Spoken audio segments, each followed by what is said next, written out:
Welcome to Story Planet. Come closer, dear listener.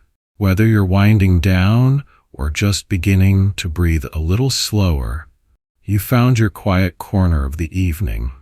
This is a story about hushes and heartbeats, about the small places where something unexpected begins, not loudly, but with warmth.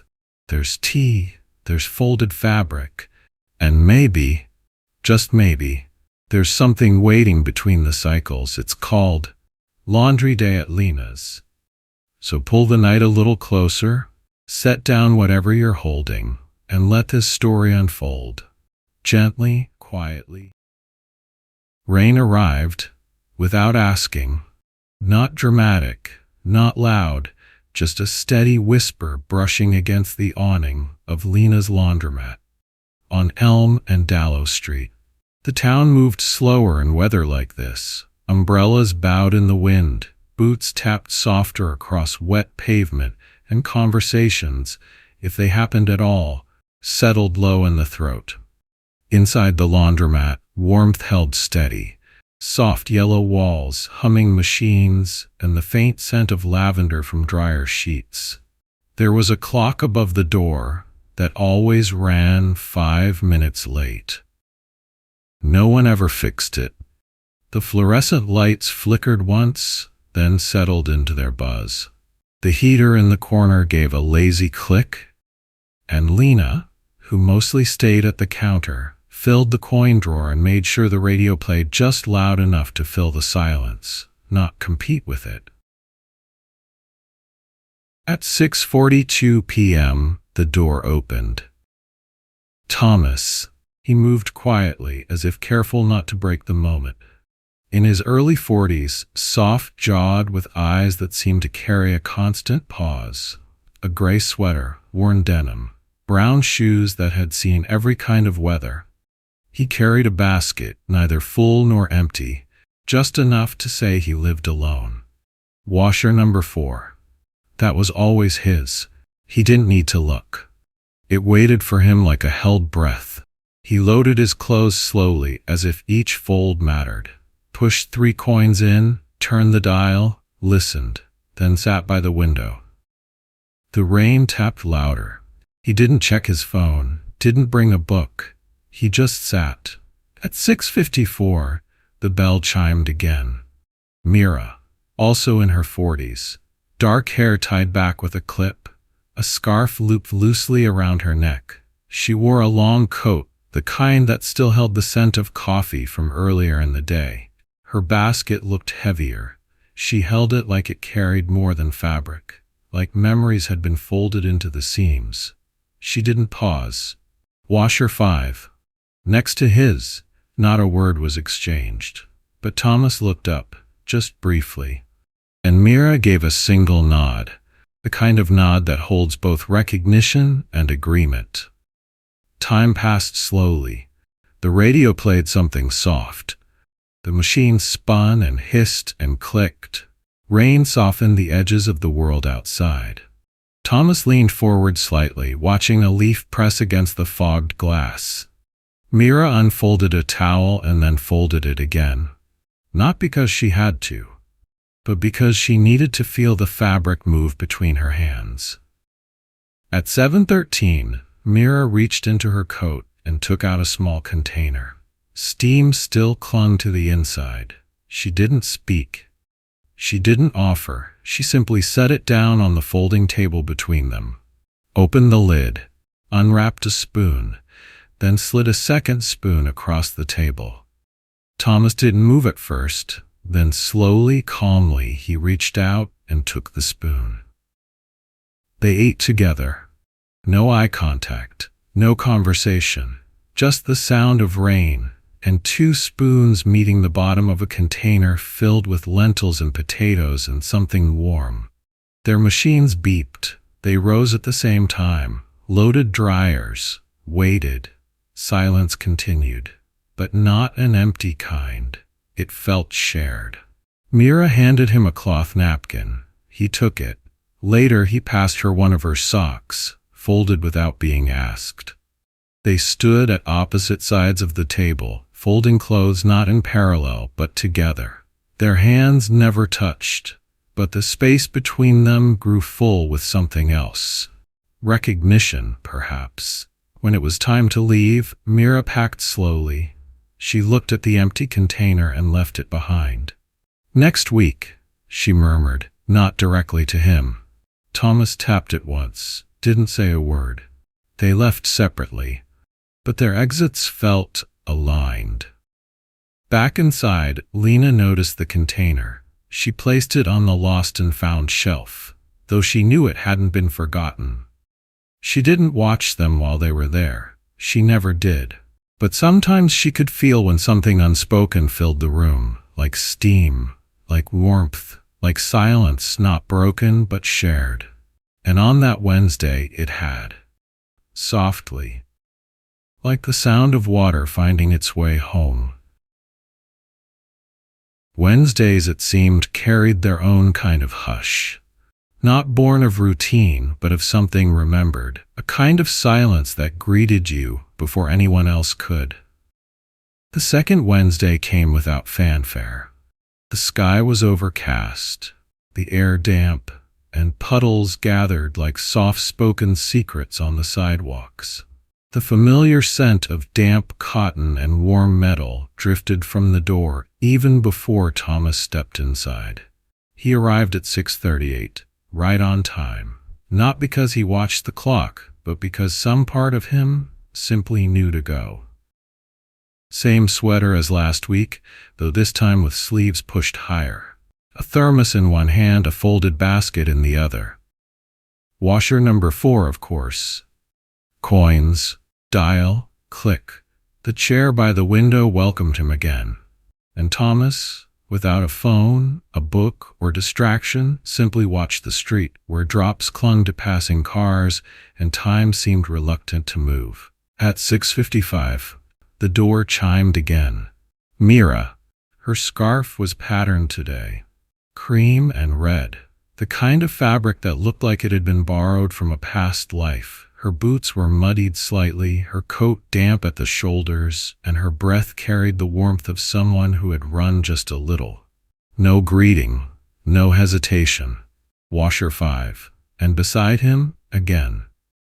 This time she brought a paper bag. Inside, apples still crisp, a small jar of honey wrapped in cloth, and a folded napkin. She didn't set them out right away, she just waited. Thomas pulled a newspaper from his basket and set it on the table between them. Mira looked down, a crossword half filled. The pen had been left uncapped. She picked it up, filled a square, then another. He said nothing. But he smiled, softly, like it had been waiting in the corners of his mouth for days. The radio near the change machine played something old. A saxophone melted into piano chords, soft jazz, the kind of music you don't listen to with your ears, but with your shoulders. Across the room, a man sneezed. A dryer clicked open. But in the space between Thomas and Mira, nothing changed. The world could have stopped, and they might not have noticed. Or maybe they would have, together. She reached into the bag, pulled out one apple, then a second. She held one up without looking. He accepted it. Their fingers brushed briefly. They ate slowly. Mira spoke. Her first word of the evening. Braeburn. My favorite. He nodded. I don't think I've ever had one. You have now. He smiled again. I think I like them. She laughed. It wasn't loud, just real, like something unzipped at the edges of a quiet life. The dryers beeped and both stood. Their hands moved without needing instruction. Mira folded with care, smoothing wrinkles with her palms. Thomas matched socks with quiet precision. When their hands reached for the same corner of a towel, they stopped. Mira didn't move. Together? He asked. She nodded. Together. They folded it as one, not fast, not awkward, just rhythmically, like they'd done it before, even if they hadn't. Later at the table again, Mira placed the honey jar between them. For later? She said. For me? For sharing. He didn't take it, but he didn't refuse it either. The rain started again outside. Light. Barely there. Thomas reached into his coat and placed a folded note by her bag. He didn't watch her read it, but she did once she got home. It said, "Your quiet is the kind that fills a room." No name. No explanation. She didn't need either. That night, they left at the same time. Not side by side, not apart, somewhere in between. Outside, puddles reflected amber streetlights. She walked slightly ahead, not hurried. He followed behind, not lost. At the intersection, she paused, looked over her shoulder, held his gaze for a breath longer than the moment needed. He caught up. No words, but they crossed the street at the same time, and behind them the laundromat lights dimmed for the night. Lena, wiping down the counter for the final time that evening, saw 2 apples missing. 1 note gone, and 2 chairs slightly askew. She smiled, not because she had seen anything happen, but because the air held the scent of something beginning, like linen still warm from the dryer, or hearts slowly, carefully folding open. And the rain, gentle again, agreed. The 3rd Wednesday was colder. Not bitter, not harsh, just the kind that made you reach for sleeves without thinking and cup your hands around coffee longer than needed. The sky was a soft gray, hanging low over the town like wool soaked in memory, and the breeze smelled faintly of pine and something distant like chimney smoke or the edge of winter. Thomas arrived first, 6:31 p.m., a full 5 minutes earlier than usual. He carried a small bag today, in addition to his basket. It wasn't much, cloth-wrapped, tied neatly, but it was the kind of thing you brought when you'd been thinking, not just packing. The kind of thing that made a Wednesday feel a little more like intention, a little less like habit. Washer 4. He knew the way. The room was empty when he entered, quiet in the sacred way. The kind of quiet that doesn't ask to be broken. He sat, placed the cloth bag beside him, and waited. Not actively, just with the sort of stillness that trusts someone will arrive, and she did. 6:46 p.m. Mira walked in with her hair down, not tied back, just resting gently on her shoulders, curls slightly damp from the light drizzle outside. Her coat was darker today, navy wool, collar upturned. She didn't rush. She didn't hesitate. Washer 5. No words, but her scarf, the same one from the week before, trailed slightly from her coat pocket, like something remembered. She glanced at him as she dropped her coins into the machine. A brief glance, but it held more than it said. They folded in rhythm, this time 3 towels. Big ones, the kind you could wrap a memory in. Thomas handed her one without speaking. Mira smoothed the edges. They folded it together, the fabric warm between their fingers, their knuckles brushing lightly once, then again, deliberately, as if to ask and answer something in the same moment. No eye contact, not yet, but something was shifting, softly. A hum settled between them, not from the machines but from something quieter, the kind of hush that carries weight. At the table, the cloth-wrapped parcel was untied. Inside, 2 small hand pies still warm, apple from the smell. He nudged one toward her with the back of his fingers. She accepted it silently, unwrapping the edge of the pastry as if it might reveal something more than apples and cinnamon. She took a bite, chewed slowly, closed her eyes for just a second. When she opened them again, she looked at him, full on. "It's good," she said. He nodded. "It's the first time I've tried baking." She didn't laugh. She smiled. "That makes it better." There was a pause, not awkward, not filled, just held. She reached into her coat pocket and pulled out a small napkin, placed it gently beside his half-eaten pastry. Folded. Keep it warm, she said. He didn't ask what she meant. A sock dropped. She picked it up. He reached for the fabric softener, refilled it from his own bottle. She accepted it without question. He passed her the pen for the crossword again. She didn't even need to ask. They didn't speak much, but the air between them was thick with the kind of conversation you don't have to say aloud. She filled in 5 answers, left 1 blank, pushed the paper toward him. He stared at it for a while, then filled in the last word, stillness. Their eyes met. Brief, gentle. When their clothes were in the dryer, Mira stood by the window. Outside, a cat dashed beneath a parked car. Street lights glimmered across wet asphalt.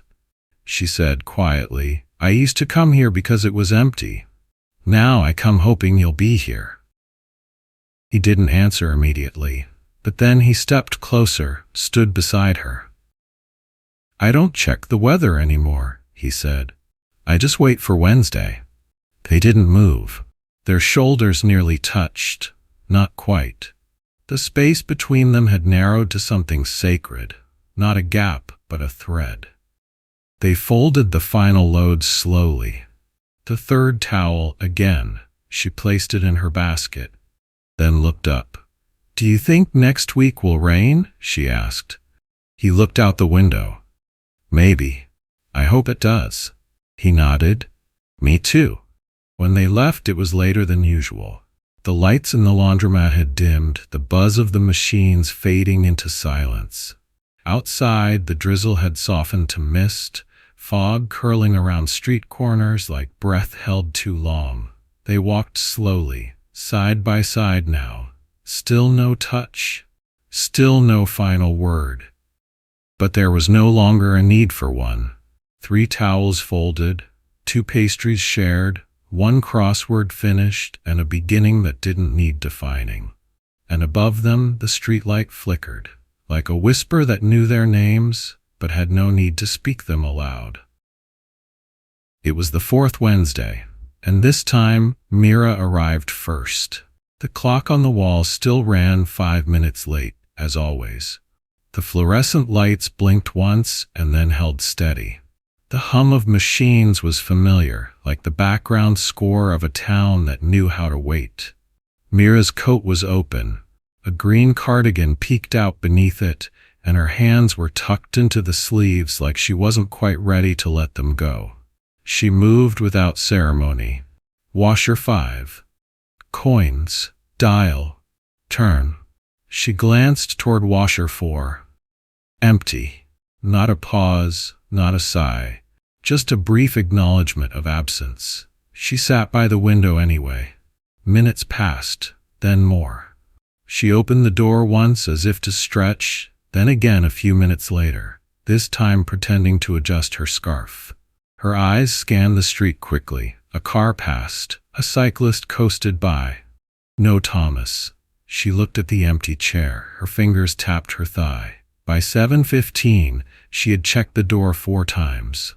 She told herself she wasn't waiting, that she had laundry to do anyway, that it was just a habit.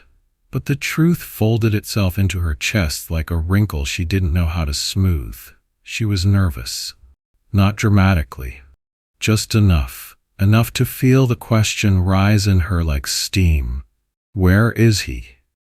And more painfully, what if he doesn't come at all? At 7:18, she stood up, walked to the door again, and this time when she opened it, he was there. Thomas, breathless, coat unbuttoned, one shoe half-tied, a paper bag still clutched in his hand.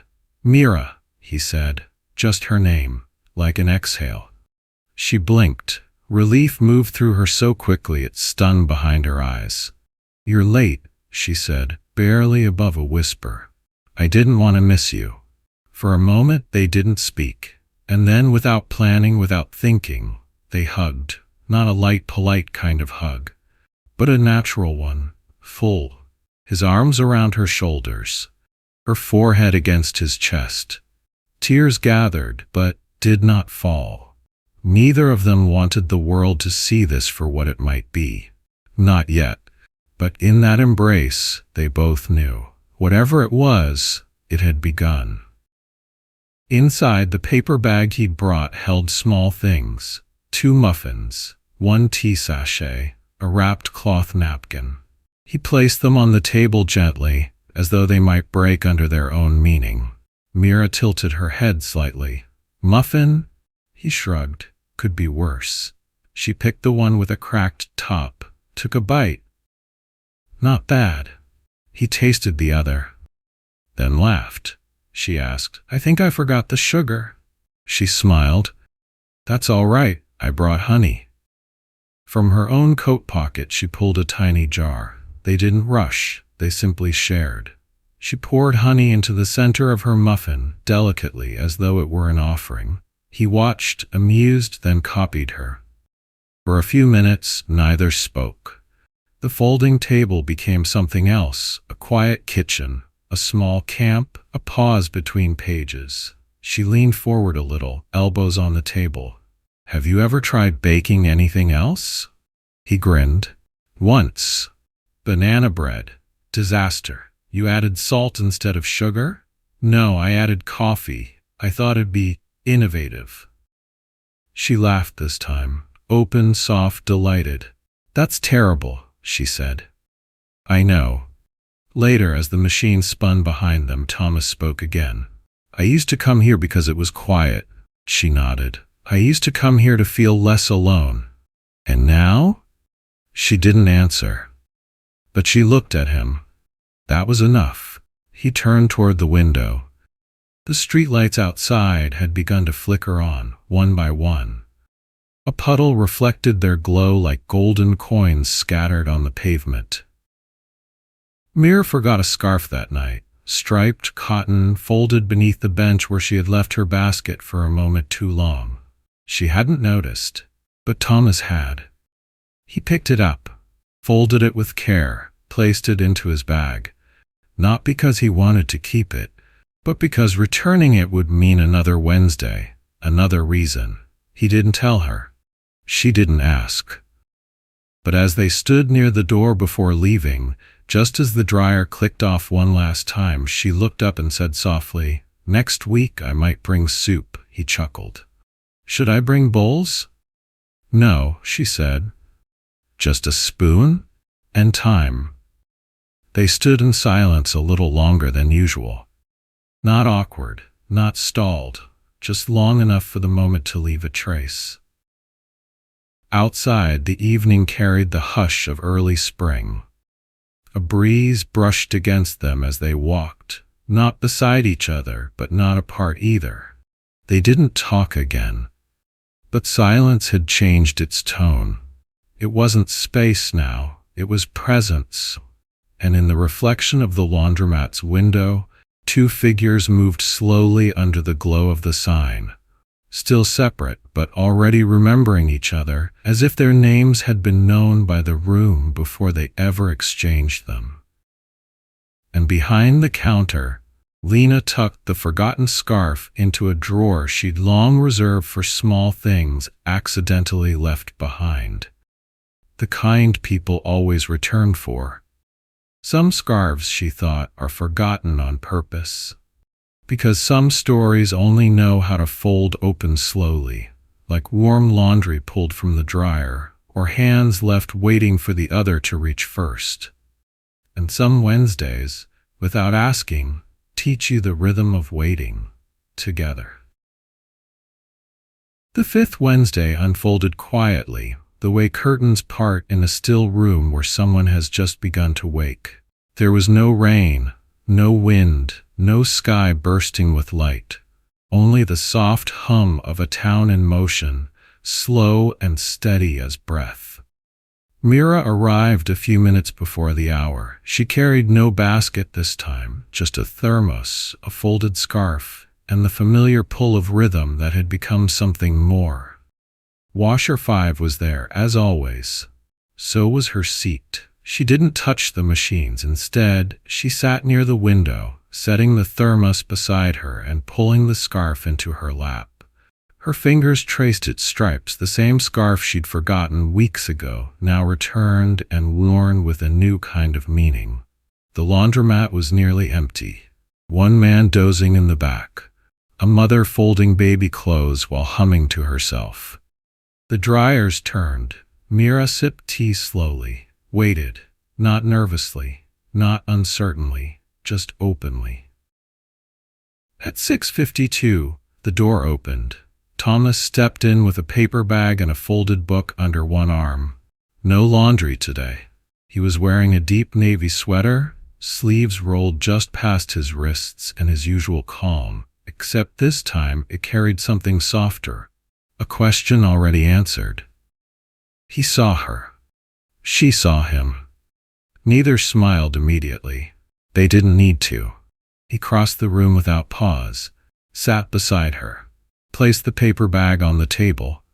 She poured tea into the lid of the flask, handed it to him. He drank without a word. It felt like arriving. Inside the paper bag were 2 rolls wrapped in wax paper. Not muffins, not pastries. Something warm and savory, the scent of rosemary and baked garlic rising faintly between them. "Homemade?" she asked. "Almost," he said. "I helped." They laughed quietly. She took a roll. "Still no sugar?" "Still too much flour," she bit in. "Still good." Outside, a breeze carried cherry blossom petals past the window like soft-spoken promises. Mira's eyes followed them. "I used to wonder if this place would ever mean more than chores," she said. He looked down at the table, ran a finger along the seam of the roll's wrapping. "And now?" She turned toward him, her face steady, quiet. "Now I think it saved me from a silence I never asked for." Thomas didn't speak right away. He reached into his coat and pulled out a tiny envelope, folded neatly, no name on it. She took it, opened it. Inside, a single sentence, handwritten, "You were the first quiet I didn't need to escape from." Her eyes blurred, but she blinked twice and folded it back, holding it with care. They sat like that for a while. Tea cooling, rolls half-eaten, words used sparingly but nothing left unsaid. The mother finished folding, the man in the back left, the dryers slowed. Lena emerged from behind the counter. "Closing in 20. Thomas nodded. Mira stood, stretched, then reached for the scarf in her lap. She didn't put it around her own neck. She stepped behind him, and gently, without speaking, she wrapped it around his shoulders.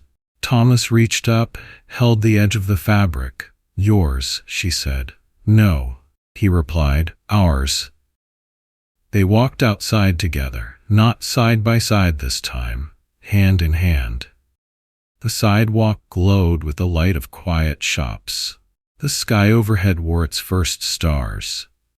The air smelled of soap, steam, and something else, something earned. At the end of the block, they stopped, not because they didn't know where to go, but because some moments deserved to be paused. He turned to her, brushed a strand of hair from her face. "You don't have to say anything," she said. "I know." And then gently, he kissed her forehead, a touch filled with more history than many whole lifetimes. Mira leaned against him, he exhaled, and somewhere inside the laundromat, the final dryer clicked off. Lena walked through the room, turning out lights.